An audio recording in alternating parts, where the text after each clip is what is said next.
Ok. Donc, on reprend notre étude Baruch Hashem sur Derech Hashem. Et aujourd'hui, on va essayer ensemble de cerner un petit peu plus les implications de ce qu'on appelle la Hashgacha Pratit, la Hashgacha Ishit, la providence individuelle. D'accord? Qui, évidemment, se distingue de la Hashgacha Klalit, qui veut dire, évidemment, la providence collective. Je tiens à mettre en évidence un point essentiel, c'est que la Hashgacha n'est pas considérée comme Hashgacha parce que je la ressens. N'est-ce pas? La Hashgacha, la providence, elle est constante. Seulement, parfois, il arrive que je puisse la voir visible, parfois, je ne la vois pas forcément, mais c'est pas, il y a une Hashgacha ou il n'y a pas d'Hashgacha. Il y a toujours la Hashgacha. N'est-ce pas?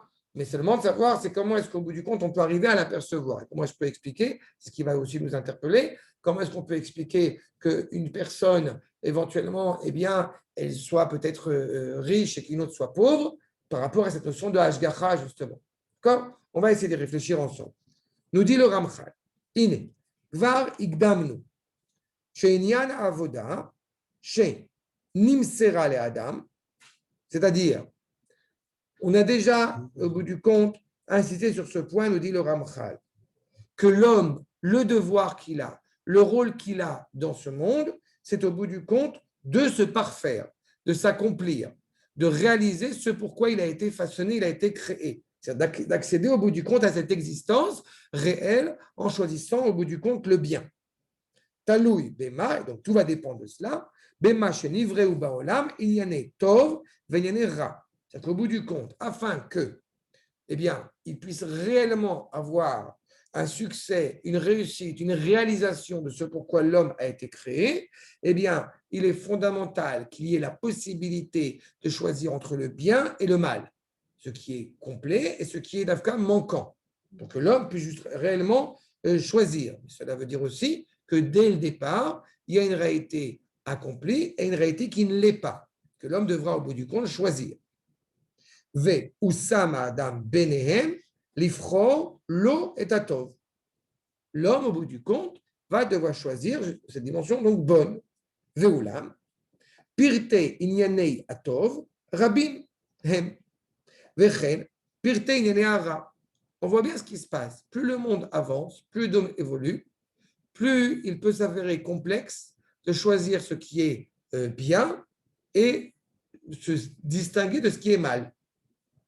C'est comme j'aime souvent le dire, ce qui se passe au niveau physique. On sépare le lait de la viande. Et puis soudain arrive la problématique de la gélatine, où là, on a affaire au bout du compte à une dimension de viande qui est quasiment nulle et qui est mélangée avec du lait. Et alors se pose la question de savoir est-ce qu'on peut manger de la gélatine ou non. Peu importe la réponse de la halakha, mais on voit à une infime mesure une sorte de mélange. Et plus on avance, plus les choses deviennent complexes. Personne, au bout du compte, je pense, personne, en tout cas, ce n'est pas dans le quotidien, personne n'est intéressé à aller cambrioler une banque. Mais peut-être on peut falsifier nos impôts. Je veux dire, on n'est pas dans. C'est là où justement s'opèrent les choix, parfois peut-être un peu difficiles. Et de savoir pourquoi est-ce qu'on ne va pas au bout du compte, falsifier ses impôts ou je ne sais pas quoi, c'est parce que je ne me suis pas fait pas prendre, mais parce qu'au bout du compte, je veux faire ce qui est juste, ce qui est droit, ce qui est bien. Qui a l'eau, kol midatova, mikla latov, toute cette dimension bonne qui est reliée au bien, ve ferze kol midara, et l'inverse aussi. Derech mashal. Agava, maintenant, quand Akash Borou il a façonné cette création, alors automatiquement, eh bien, il a créé, j'ai envie de dire, le tout et son contraire.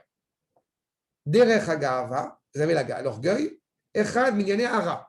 On reconnaît que l'orgueil est mauvais. Ve'anava, et l'humilité est bien. On a la possibilité de devenir orgueilleux, mais on a aussi l'opportunité de faire preuve d'humilité. D'un autre côté, n'oubliez jamais, parce qu'on avait fait avec les Shponé Prakim du Rambam, que la voie médiane, c'est la Hanava. Ce n'est pas l'extrême. L'extrême, c'est l'humiliation. De manquer de respect de soi n'est pas, au bout du compte, une bonne chose. Arachmanout, La miséricorde est positive, Yane Atov, Ve'afra Arzariut, avec à l'inverse la cruauté. Aïstapkud Vasimcha Bechelko, se contenter, se réjouir de ce que tu as, évidemment, c'est une bonne chose. Et à l'inverse, Ve'afra Menyane Hara, Vechen Kol Shar Pirtei Amidot. Et toutes les vertus sont ainsi. D'accord? Là où se pose une difficulté, je vous le dis à l'oral, le Rav Harlap le rappelle, et je trouve très intéressant, sur cette notion entre ce qu'on appelle le ra et les sigim. Le mal, c'est simple. C'est mal, c'est mal. Mais il y a quelque chose qu'on appelle les sigim. Vous savez que le peuple juif, quand il était en Égypte, le Chachamim nous rappelle dans le Midrash, il était Bekour à Barzel. C'est de l'or qui était dans le fer, ouais, c'est ça, tu sais, tu vois, non, non, pas le mélange. La plaque, quoi, tu sais, quand tu veux faire le moule, voilà. Il était dans le moule de fer. Mais l'or, c'est de l'or. Tu ne peux pas changer l'or en plomb, il n'y a rien du tout. L'or, c'est de l'or. Mais il est dans ce creuset, c'est ça le creuset, le creuset en fer. Ça veut dire que quand on parle de mal, le mal, c'est mal. Mais le sigim, c'est le fait que sur cet or peut se mettre quelques scories, quelques tâches qu'il va falloir gommer. La difficulté, elle est à ce niveau-là. Une personne, a priori, elle aura beaucoup plus de facilité à se distinguer du mal, mais elle aura beaucoup plus de difficulté à se distinguer des tâches qui sont sur l'or. Comprenez la nuance? Quand on est dans une vertu j'ai parlé d'orgueil tout à l'heure. L'orgueil est une mauvaise chose. Seulement parfois, l'orgueil peut être une bonne chose. L'orgueil national est une bonne chose, par exemple. D'accord? Mais quand on n'est pas certain de la vertu, justement, et de ce qu'elle implique, elle peut nous amener vers de mauvaises choses. Le Rav Kook va mettre en évidence le fait qu'au bout du compte, toutes les vertus, sauf le désespoir, toutes les vertus à la base sont bonnes. Dans ce cas-là, pourquoi est-ce qu'on va parler de Yetzer Hara, pourquoi est-ce qu'on va parler de mal? Parce que tant que ces vertus ne sont pas accomplies, eh bien, elles peuvent nous amener justement à des terrains glissants. Et ce sera beaucoup plus difficile. D'un côté, c'est une bonne chose par rapport à ces sigim, parce que c'est pas mal. Donc, on sait que le mal, on doit s'en distinguer totalement. On ne va pas voler dans une banque. Mais d'un autre côté, c'est plus difficile de se séparer, de corriger, de gommer ces scories, parce qu'elles font partie peut-être de notre identité. D'accord? L'homme ne n'est pas fautif, mais il ne n'est pas parfait. Hein? Il n'est pécable. Il naît avec cette situation justement à compléter, à accomplir. Et c'est ça qui nous met justement toute la difficulté dans le monde où nous sommes. D'accord?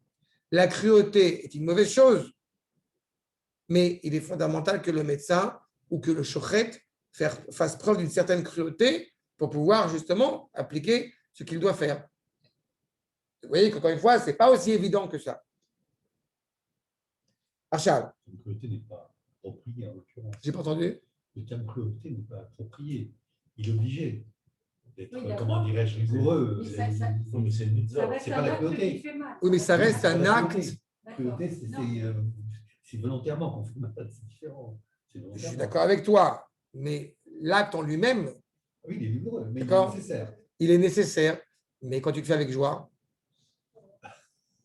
Le Corban Pessar, tu le fais avec joie. N'est-ce pas? Le shochet, il est heureux de faire ce qu'il fait. Parce que c'est bizarre. Oui, bien sûr. Il a fait. Parce que c'est Hachem qui nous demande. Voilà. Ça veut dire aussi que ce n'est pas cruel. Je suis tout à fait d'accord avec toi, mais il y a l'acte en lui-même. On enlève la pensée. L'acte en lui-même, au bout du compte, je ne sais pas si tu vas déjà assister à, c'est ce que parfois certains nous reprochent, je ne sais pas si tu vas assister à la shrita d'un agneau, d'accord? L'acte, il est ce qu'il est. Ça fait mal au cœur, effectivement. Ah non, moi, j'ai pas mal au cœur, mais j'ai absolument pas mal au cœur. Mais c'est pour te dire que c'est, d'accord? C'est ça la difficulté. En général, tout animal. Justement, si on a mal au cœur, c'est qu'on a un problème. Comment? Non, c'est ça la scorie. C'est ça la scorie que je suis en train de parler. C'est exactement ça. Quand on monte avec le Corban Pessah en l'occurrence sur le Harabait, et qu'on amène ce corban et que l'agneau, on la carotide, et non seulement on lui coupe la carotide, mais en plus on chante le Hallel. On est heureux de le faire, on est joyeux de le faire, on a pas mal au cœur. D'accord, mais tu comprends que, tu es en train de me dire à l'instant, on a mal au cœur. Oui, parce que moi je ne suis pas aussi élevé. C'est d'ailleurs, mais c'est ça la scorie. C'est ça la scorie dont on parle. C'est qu'il y a parfois des éléments, il y a parfois des réalités qui font qu'on ne va pas pouvoir les faire justement de la manière la plus élevée. C'est aussi notre force, de toute manière, d'avoir cet esprit miséricordieux. Mais tu comprends cette ambivalence-là. Par exemple, toi, je donne un exemple stupide. Enfin, non, c'est pas stupide. Je pense qu'il va illustrer ce que je veux te dire. Okay. En tu es en voiture, tu as devant toi un animal qui a passé. Moi, je vais essayer de l'éviter, au risque de me tuer. Tu comprends? Alors que quelqu'un de raisonnable foncerait sur l'animal et tant pis, tu l'animal. Non, mais tu essaies d'éviter quand même. Non, mais oui, mais enfin bon. Je sais pas si je vais arriver. Pas trop pour l'animal, c'est pour ne pas avoir d'accident. Il est clair qu'au niveau. Oui, mais moralement, j'insiste, moralement, si tu dois au bout du compte vivre, toi ou l'animal, la question ne se pose pas. Moralement. Ton réflexe, c'est de... Non, mais là, c'est très différent. Quand tu tues un corban pessar, ça veut dire que la bête, au contraire, tu fais du bien à la bête parce qu'elle va mourir. Exactement. La bête, Le chat que tu écrases sur la route, il ne prend pas pour la Non, je suis d'accord. J'ai lu que les Raves, d'ailleurs, disaient que les bêtes corban, elles-mêmes tendaient le coup pour... Le Rav Hanel, c'est ce qui s'est passé. Il y a un des Merabanim, le fils du Rav, et quand il était plus jeune, la poule, elle venait naturellement vers lui. C'est ça, mais il y a des gens comme ça. On le voit dans le thé des grenouilles. En tous les cas, tout ça pour vous dire que c'est pour ça que ce n'est pas si évident que ça, au bout du compte, de bien distinguer le bien du mal. Le bien du mal est facilement distingué, mais quand on parle justement de ces scories et des choses comme ça qu'il faut justement gommer et affermir et approfondir, c'est là où justement, c'est l'essence même d'avoir du travail de l'homme. D'accord? Maintenant, Veine. Shiara Chochma Eliona. Donc les bonnes choses et les mauvaises choses, je répète, qui se trouvent au bout du compte, eh bien, en nous, c'est Akadosh Baruch Hu, Shiara Chochma Eliona, c'est-à-dire Akadosh Baruch Hu. Par contre, je les ai peut-être perdus une seconde. Quel est ça? Ici. Kol Pirte Aïniani, Mise Amin, Sherewim Leimatse, Velipol Efsharutam. Donc, toutes ces choses au bout du compte qui vont être inclinées par le bien ou par le mal sont décidées par Akadosh Baruch Hu lui-même. C'est lui qui va estimer cela. C'est pour ça qu'au bout du compte, je répète ce que j'ai dit, un même acte peut être considéré comme étant moral ou immoral. J'avais dit une fois, quand au bout du compte, eh bien, quelqu'un est tué, a priori, ce n'est pas un acte bienveillant, ce n'est pas une bonne chose. Mais si c'est le juge qui a condamné à mort telle personne, ça devient quelque chose de profondément positif. Vous voyez ces nuances-là.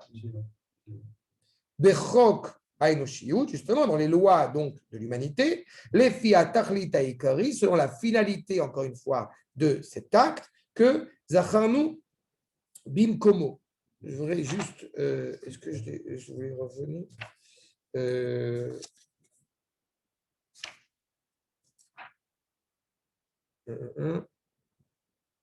c'est ça. Je voudrais juste vous lire ce que nous dit le Ramchal un petit peu plus haut, quand on parle justement sur la valeur des mitzvot. Nimtza Kavana Behemet de Chol mitzvot, sur cet acte justement qu'on va accomplir, l'intention, chaque mitzvot, est orientée vers la Kadosh Baruch Hu. Leit karev lo, vele or beor panav. Plus on fait des mitzvot, plus on pourra, j'espère, plus facilement être éclairé par sa lumière. Et à l'inverse, va menia mina averot, et donc s'empêcher encore une fois de s'approcher d'Akadosh Baruch Hu par le biais des fautes, qui fait qu'au bout du compte, eh bien, leimalet min idrachek mimenu. Par le biais des fautes, on va s'écarter, on va s'éloigner d'Akadosh Baruch Hu.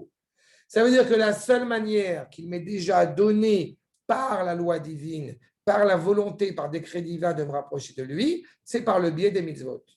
Ça ne veut pas dire que quand je transforme les mitzvot en technique, alors je me rapproche d'Akadosh Baruch Hu, mais c'est-à-dire que c'est le seul moyen réellement de pouvoir réellement me rapprocher de lui. Et donc, plus je participe justement activement, mentalement, spirituellement, physiquement à ce que Akadosh Baruch Hu me demande, plus je me rapproche d'Akadosh Baruch Hu. D'accord? Ve'omnam, le'sheimatse, pardon.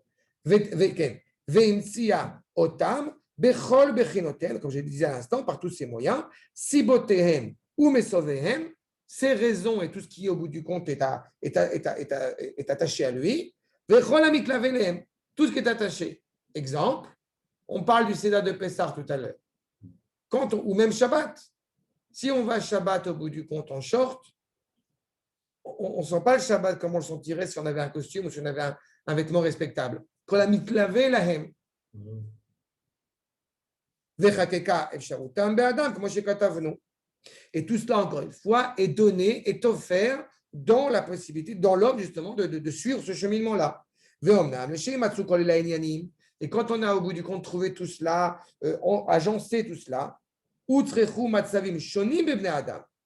il sera aussi nécessaire d'avoir des dimensions singulières et différentes chez les êtres humains. Ça veut dire qu'on n'a pas tous les mêmes épreuves, on n'a pas tous le même travail, on n'a pas tous les mêmes avantages ou les mêmes inconvénients.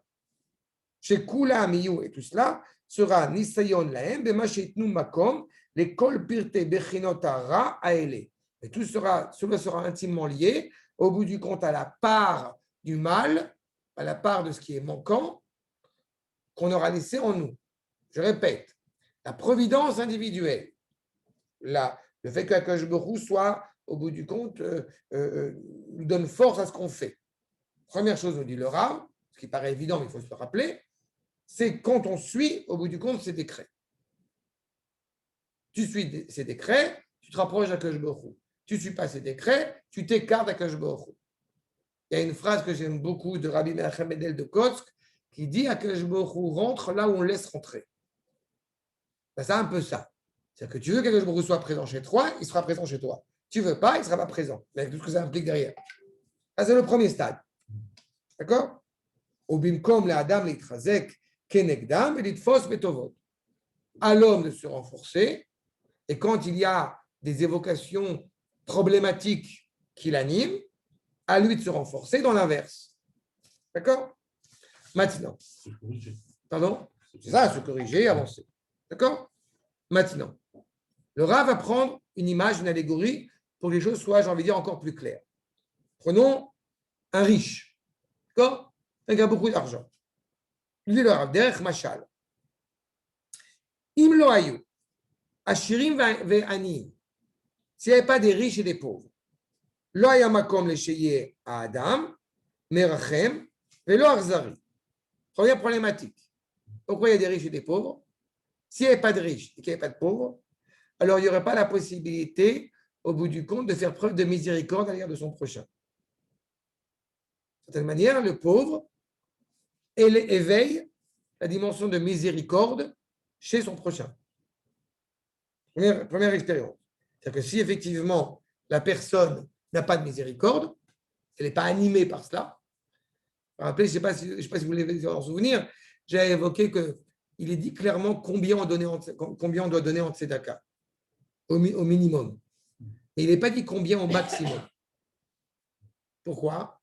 Parce que l'essentiel de la tzedaka, ce n'est pas combien tu as donné, c'est combien tu as envie de donner. Même si techniquement, on est obligé de limiter, parce que tu ne peux pas donner de manière infinie.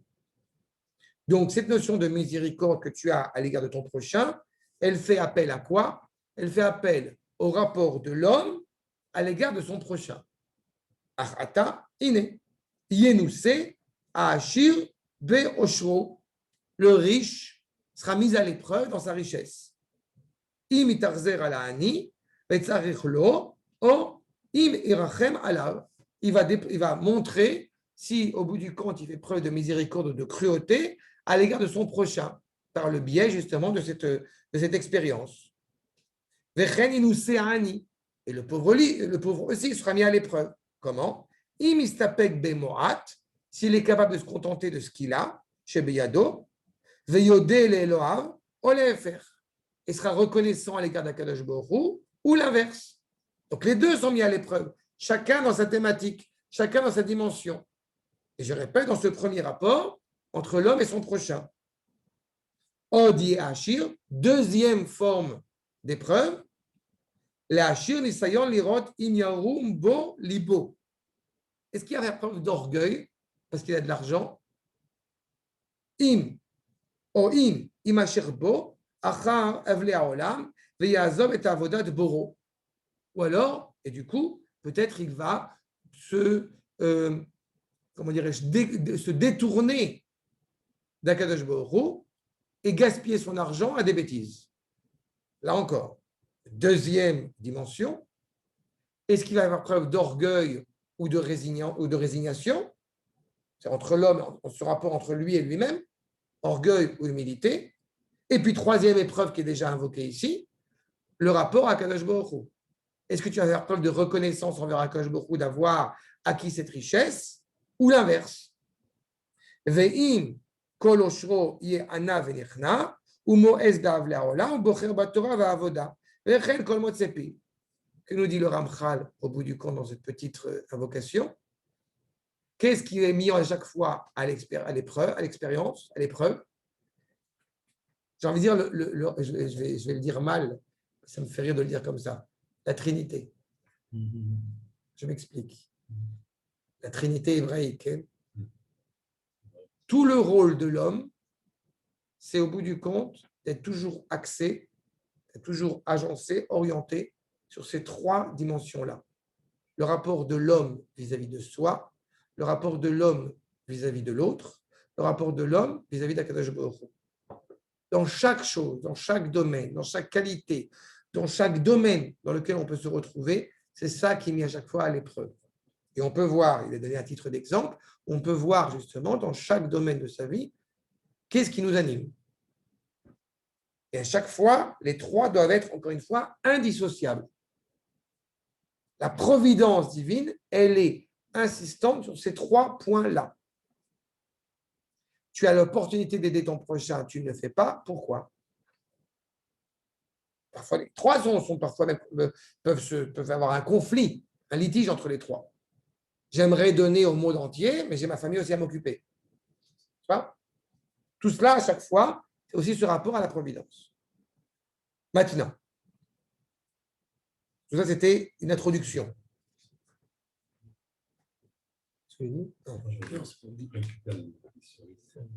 Achal. J'étais trop loin, pardon.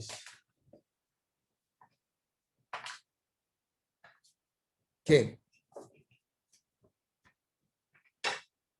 Vous avez quoi cette Omnam. Donc la sagesse divine, encore une fois, chacun d'entre nous se tient devant cette remise en question-là.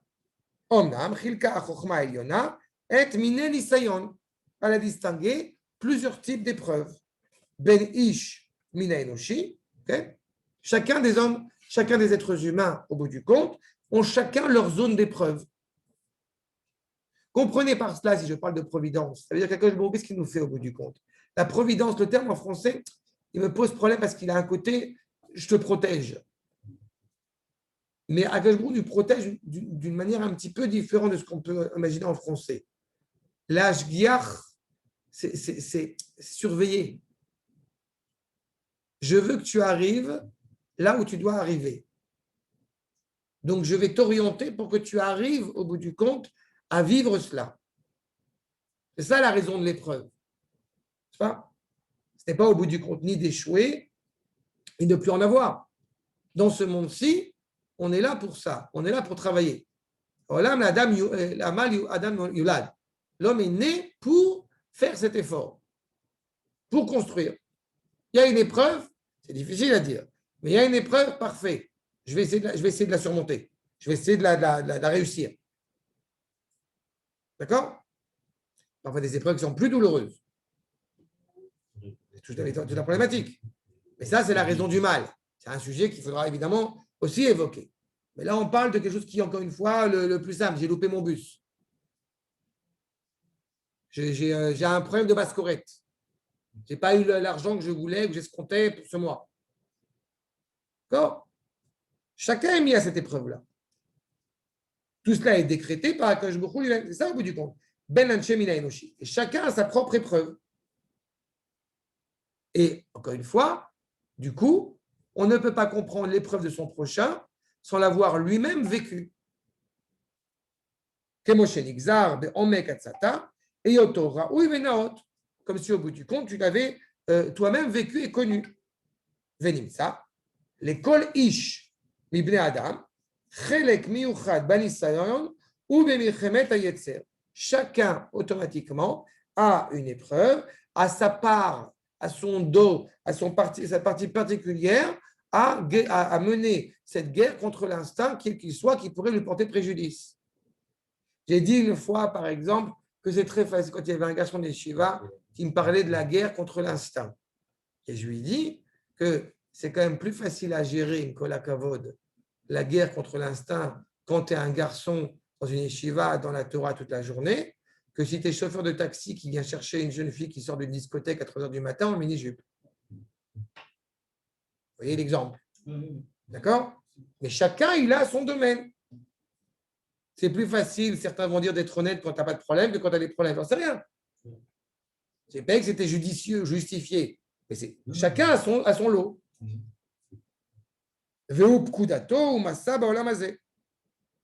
C'est au bout du compte ce que tu vas agir, ce que tu dois faire dans ce monde. Tu as ta propre épreuve, tu as ta propre expérience. C'est ce que tu dois faire. Et il va le reconnaître, encore une fois, cette dimension juste menée par le Créateur. Kefi Amasa, Ashir Nitanlo, Behemet. Encore une fois, tout cela va lui donner tel que c'est judicieux de faire. C'est très facile, par exemple, de se dire, ça j'aime beaucoup, ça fait toujours rire, ma femme m'énerve. Sauf que Akash Borou, mais avec Zivugim, et jusqu'à preuve du contraire, tu as la femme que tu mérites. Tu as la femme qui est là pour t'aider. Pas toujours la femme qui énerve, jamais le mari qui énerve.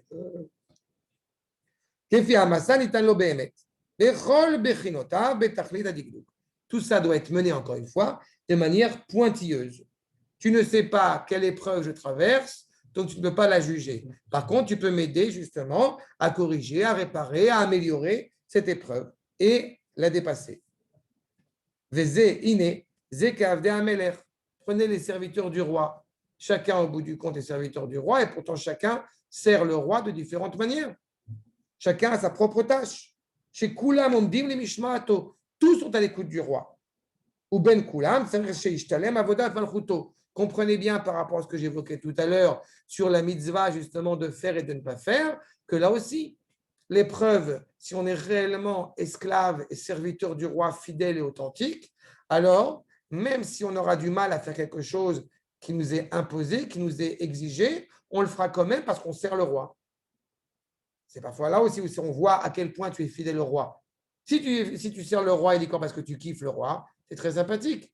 Il y a toujours un risque que tu te serves toi-même. Alors que d'être capable de servir le roi, même dans quelque chose qui, au bout du compte, il t'a obligé à faire, que tu as du mal à faire, en tout cas, tu travailles pour améliorer ce vouloir faire, c'est là justement où cette épreuve est aussi importante. Veine, ou mefaleg, l'école echad, mehem chelek baer. Chacun, au bout du compte, encore une fois, est distingué dans son épreuve qu'il a. Hache ben kulam, à tel point que justement, entre tous, ishtalmu kol hachalakim misrachim lo. Quelqu'un, j'entendais il n'y a pas longtemps, qui disait oui, 613 mitzvot doit faire le juif. Ce n'est pas vrai. Le peuple doit faire 613 mitzvot. Le juif, il ne peut pas faire les 613 mitzvot à titre individuel. Vous voyez, cette nuance, elle est importante. On ne peut la faire que justement. Et donc, quand chacun va surmonter cette épreuve qui lui est donnée, il participe à la destinée du collectif. Veine, kol echad mihem, chacun, mutalalav, ashlamat achelekahu, asher nimsarlo. Chacun, au bout du compte, doit faire ce qu'il a à faire. Son activité propre, distincte. Et chacun l'a, encore une fois. Au kefi peulato, befkudato. Tu vas agir sur ce que tu as à faire. Ken igemelu amelech. Et le roi, du coup, va donner une rétribution à chacun de ses serviteurs en fonction de ce qu'il aura fait. Vous vous rappelez de ce fameux enseignement de Reb Zusha qui dit « Je n'ai pas crainte si on me demande pourquoi je n'ai pas été le Rav Kook, ou si je n'ai pas été le Rambam, ou si je n'ai pas été qui vous voulez, puisque je ne suis pas le Rav Kook. La plus grande hantise, c'est si après 120 ans, Akadosh Baruch Hu me demande pourquoi tu n'as pas été Reb Zusha. C'est ça la plus grande question qu'on doit se poser. C'est est-ce que j'ai été celui que je dois être et accomplir ce que je dois faire. Arshad. Et c'est en fonction de ça, évidemment, où tu seras rétribué.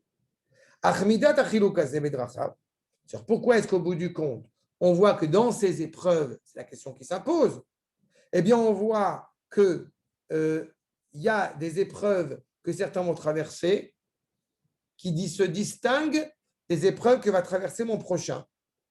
Pourquoi l'épreuve que moi je traverse, elle paraît plus compliquée, elle paraît plus difficile, elle paraît plus douloureuse que celle que traverse mon prochain? Où on voit la providence divine. Nisgavim meod me'asagaten. Oh, le Rav nous répond directement. Tu dois comprendre d'abord que c'est au-delà de ta pensée. Pourquoi est-ce que le Halénou, pourquoi est-ce que lui, justement, il est mort d'un cancer et moi non? Pourquoi est-ce que moi, j'ai fumé toute ma vie et au bout du compte, je vis jusqu'à 120 ans et que lui, qui n'a jamais fumé de sa vie, il est mort d'un cancer des poumons? Pourquoi? J'en sais rien.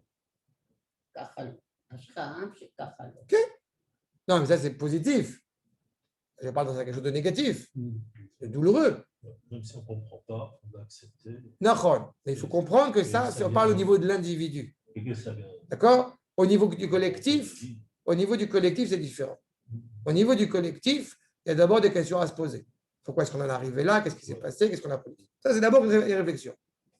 Mais à l'échelle de la personne elle-même, ce qu'on a un petit peu évoqué la dernière fois, ça, il est évident que Nisgav Me'asagaten, c'est au-delà de ce qu'on peut comprendre.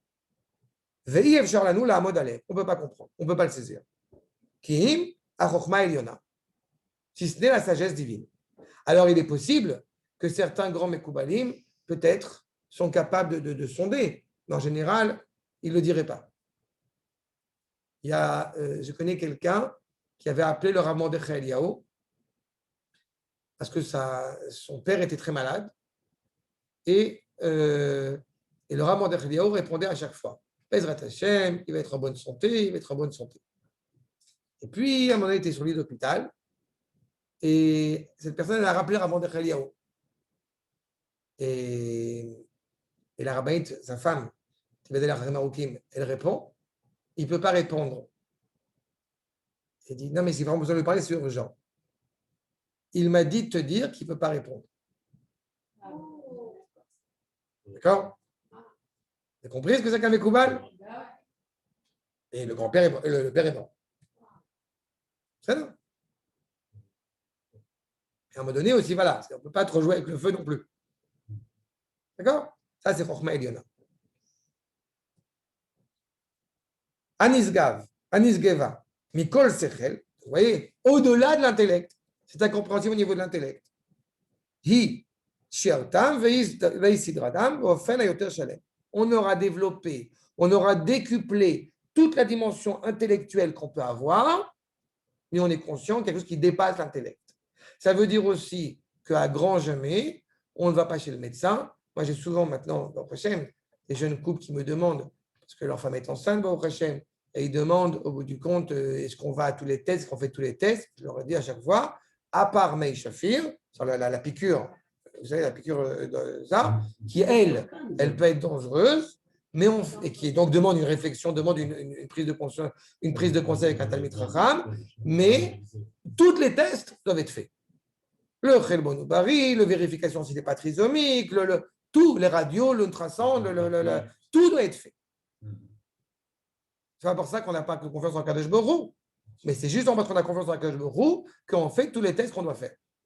C'est l'intellect au maximum et on est conscient aussi un peu plus. Arshad, Piska Bet. Veine. Je m'arrête à Gimel, Bezrat Hashem. D'accord, ça va, il est 9h. Gimel, ça va, vous avez la force? Veine. Beyot Inyane Haolam. כולם נמשכים ונעתקים בהשתלשלות מעניין לעניין. טוב, ça c'est un chidouche exceptionnel à Shabbat du Ramchal et des Mekoubalim en général, mais lui il a insisté là-dessus, sur le fait que tout ce qui se passe physiquement se passe spirituellement. D'accord? Vous avez le spectre lumineux qui est composé de 7 couleurs. C'est-à-dire visible et invisible. Bien fait. Chiffre 7, quand on est juif, on sait à quoi ça fait référence. Vous avez aussi 7 dimensions de la Shiva Rekia. Shiva Rekiim. 7 dimensions de la lumière céleste divine. D'accord? C'est équivalent à chaque fois. Et donc, on a toutes ces implications qui, évidemment, ce qui se passe au niveau physique se passe au niveau spirituel, ce qui se passe au niveau spirituel se passe au niveau physique. Mimetziutam banivdalim, de leur réalité dans le monde donc distinct, supérieur, spirituel, ad metziutam bagashmi, jusqu'à leur réalité physique, matérielle. Ou kemoshe katamnu la aïl bechelek alef, perek hei, siman yudbet, ine, kol ha'inyanim haele, tous ces éléments, tratenisyono shel adam, kemoshe katamnu, toutes les épreuves de l'homme, מתחיל שורש בחינתם בנבדלים לפי המציאות השייך בהם מתיקון וקלקול כמו שכתבנו. טוב, il faut expliquer. Quand vous allez au bout du compte, vous avez un problème, chacun à son niveau, mais on a un problème concret, technique, physique. Il faut comprendre que ça vient réparer quelque chose qui a été problématique, qui a été mal orienté, qui a été mal aiguillé. Et pas seulement à notre génération. Ça veut dire qu'on peut s'avérer à réparer une faute de nos aïeux. Ça aussi, ça peut arriver. Ce qui ne veut pas dire qu'on ne prend pas la responsabilité sur ses propres fautes. D'accord? Et quand quelqu'un, au bout du compte, on a expliqué, si vous vous rappelez, quelqu'un qui est infiniment riche, ça ne veut absolument pas dire que c'est quelqu'un de bien ou quelqu'un de pas bien. Justement. Et quand on voit quelqu'un qui est malhonnête et qui est profondément riche, c'est qu'il est encore plus mal que vous pensez. Parce que Akadosh Baruch Hu veut lui donner tout ce qu'il a fait de méritant, que ce soit lui ou ses aïeux, dans ce monde, pour qu'il lui foute la paix après 120 ans. Et l'inverse aussi. Quelqu'un qui parfois a des épreuves, c'est que justement on lui permet de se corriger totalement, de gommer les scories que j'évoquais tout à l'heure, pour pouvoir atteindre le monde suprême par la suite. Ce n'est pas facile à vivre. Ce n'est pas facile à gérer. Et c'est ce qui est évoqué ici. Toute forme de qu'il coule consciemment ou inconsciemment. Comment j'ai katavnu là? Ke fi inyanam, chacun en fonction de ce qu'il a à faire, sham lidonim vejnigzarim. Tout est jugé et décrété leimatse ou leitpachet ad agashmiut beishim arewim lahem. Tout cela est développé physiquement, concrètement, chez ceux qui sont habilités à corriger. Ad shebichlal din achiluk hazeh. À tel point que ce jugement qui est donc pratiqué,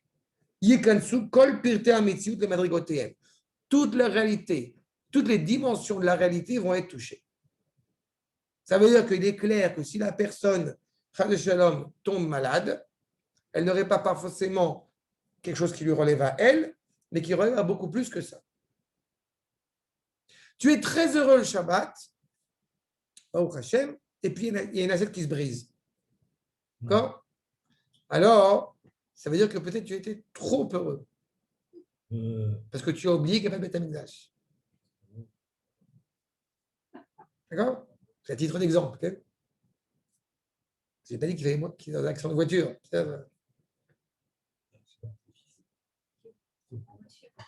Tu as un arabe qui a failli te rentrer dedans. D'accord? Ça veut dire quoi? Ça veut dire que peut-être tu avais trop d'amour pour les Arabes. C'est vrai.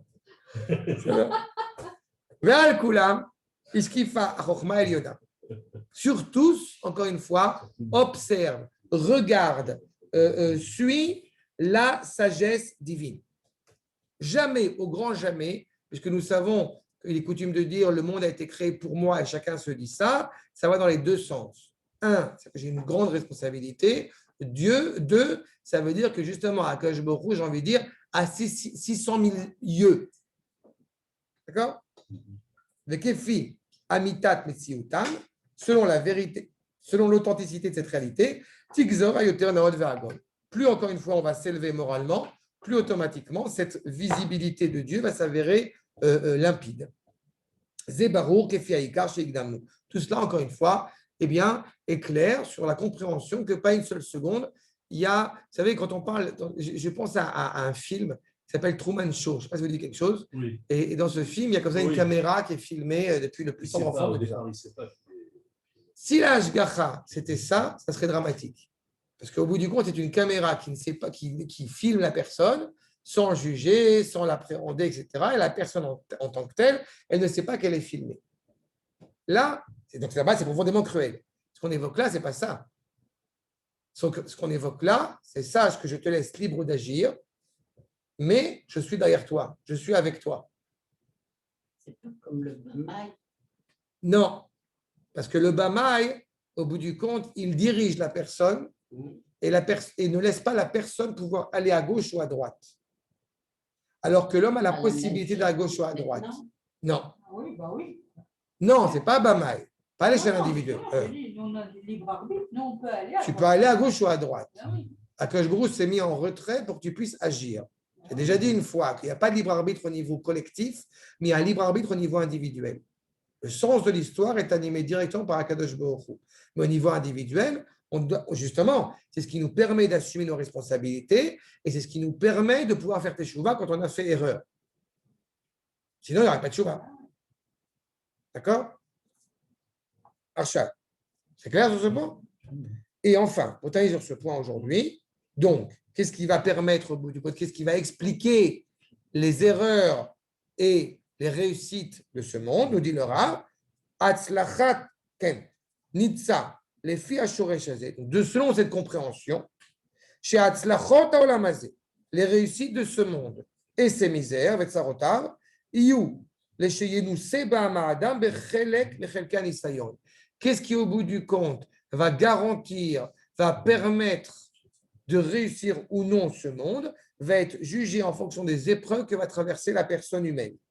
Chez Shira, Chochma Eliona, Ayoto, Naot, Leishahu. Quand au bout du compte, vous avez des expériences, des épreuves, tout cela, encore une fois, n'a qu'une seule finalité.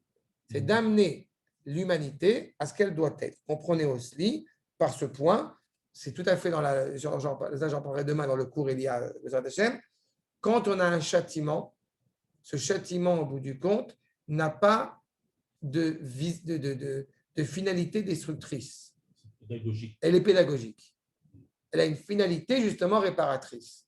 Ce châtiment peut s'avérer parfois douloureux, difficile, complexe, mais c'est justement pour nous permettre de réfléchir.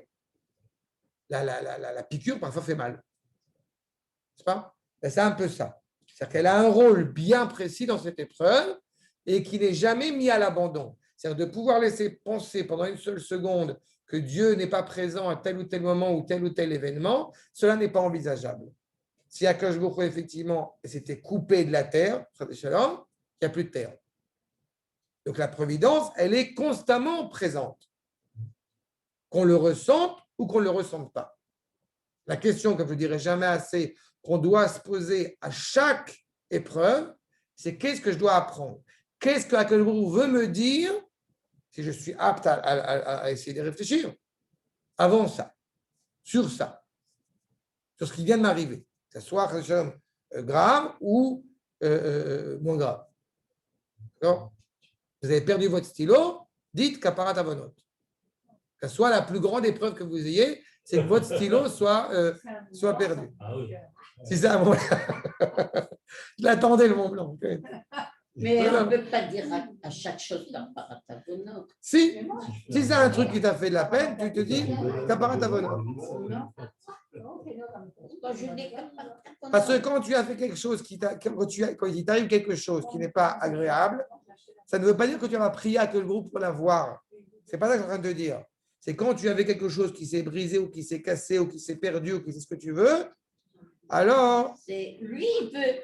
La femme, Non. je n'ai pas besoin de ça. Non, toi, tu as besoin de ça pour te faire une remise en question.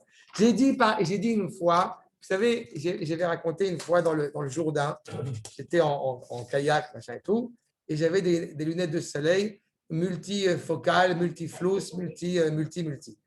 D'accord? Qui faisaient à chaque fois vue et soleil, etc. 5000 shekels. D'accord?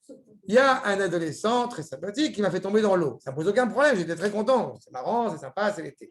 Sauf que mes lunettes sont tombées aussi dans le Jourdain. D'accord? En 2 secondes, j'ai perdu 5000 shekels. Je peux vous dire que là, j'ai bien senti la caparatavonante. D'accord? Ça, c'est ça. D'accord? Sur le coup, j'étais très embêté.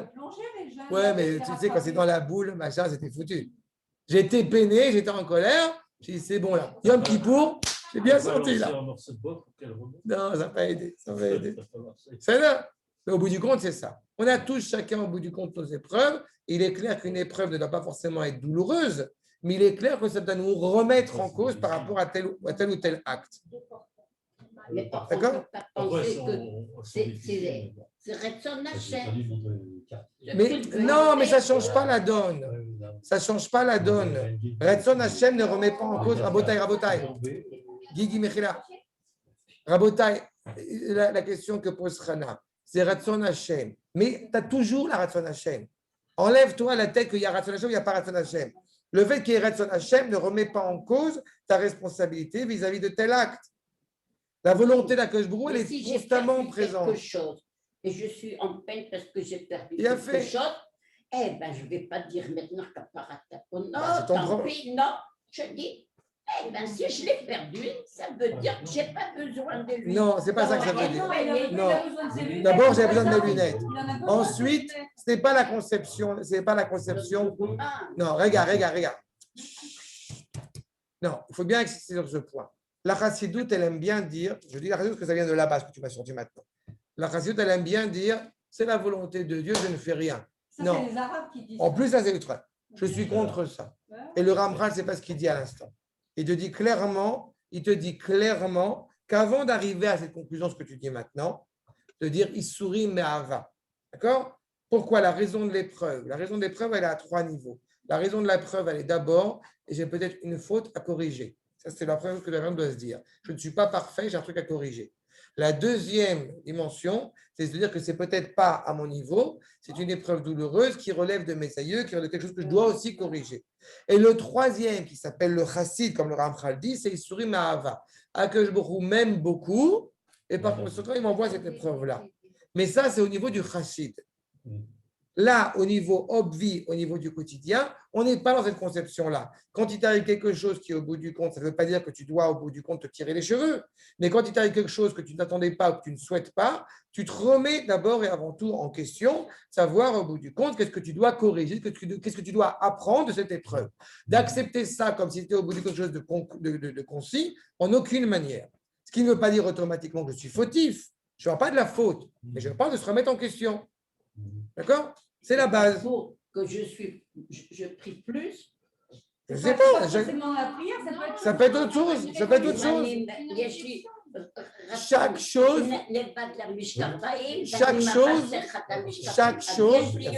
Chaque chose doit être réfléchie. Chaque chose doit être réfléchie à coup par coup. Pas uniquement, c'est quelque chose de général. Je ne suis pas en train de dire maintenant, je l'ai déjà dit une fois, je ne suis pas en train de dire, il y a eu un attentat, il faut que les filles, ça tombe toujours sur les femmes d'ailleurs, il y a eu un attentat, il faut que les filles, elles s'habillent avec plus de pudeur. Je n'ai pas dit ça, ce n'est pas ça que je t'ai dit. J'ai dit que le peuple, en tant que peuple, doit se remettre en cause sur la valeur, encore une fois, de tel ou tel événement qui peut s'avérer parfois dramatique. D'accord? Pour le peuple. À l'échelle individuelle, tu te dis, bon, je ne sais peut-être pas pourquoi s'est passé telle ou telle chose, mais je vais me renforcer, je vais faire en sorte d'avancer, peut-être de donner un tzedaka. Mon fils et filines sont tombés par terre, et bon, Hachem, ils étaient dans la boîte et tout ça, mais il a donné la tzedaka, et d'ailleurs, il a donné le meilleur don de la yeshiva, le plus beau don de la yeshiva. J'ai ma fille qui a donné 50 shekels, elle dit pour le mérite de mon père, et j'ai mon fils qui a donné 25 shekels, et pour les filles qui sont tombées, il a donné à la yeshiva. Ça m'a fait rire, c'était chamoud comme ça. Chacun il a son épreuve, chacun il a ce qu'il a à faire, il a à corriger, à réparer, à accomplir ce qu'il a à faire. D'accord? C'est clair? Bah oui, clair, oui. Shalom Kol Touv. Bochim Tiou. Merci beaucoup. Bah, il y a à demain. À demain.